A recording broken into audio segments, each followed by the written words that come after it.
morning. It's Wednesday, September 3rd. Thank you so much for joining us on this edition of Wex Wake Up. I'm Natasha Sweet.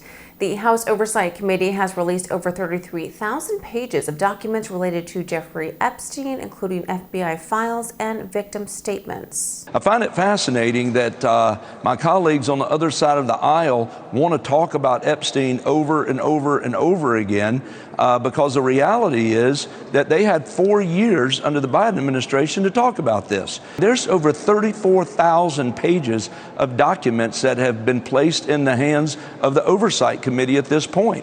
President Trump has instructed Attorney General Pam Bondi to give whatever information that she can give legally. The release aims to provide transparency into the Epstein case, but much of the material was already public. Chairman Comer said this is the beginning of a public disclosure effort. The committee is also targeting individuals previously associated with Epstein, including the Clintons and James Comey. Critics argue the release is meant to undermine a discharge petition calling for the release of all Epstein files. The committee has subpoenaed Epstein's estate for records. Illinois Governor J.P. Pritzker says he believes National Guard troops and federal immigration agents are preparing to enter Chicago. And he'll say, we don't want any protection, we don't need.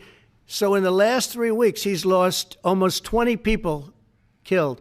There's no place in the world, including you can go to Afghanistan, you can go to places that you would think of. They don't even come close to this.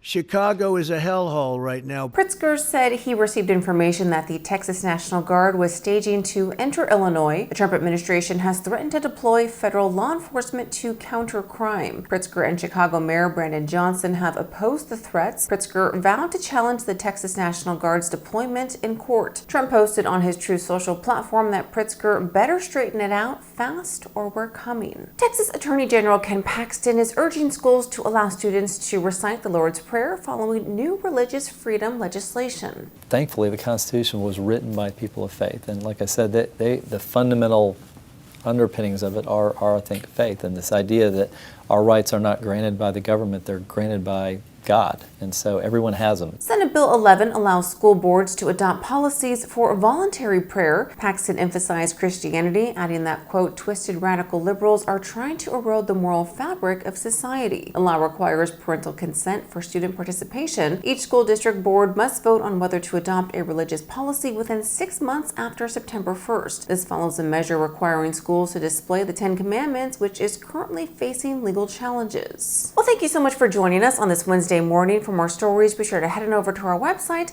and give us a follow on social media so you can stay in the know on all that's trending in politics. Have a great day.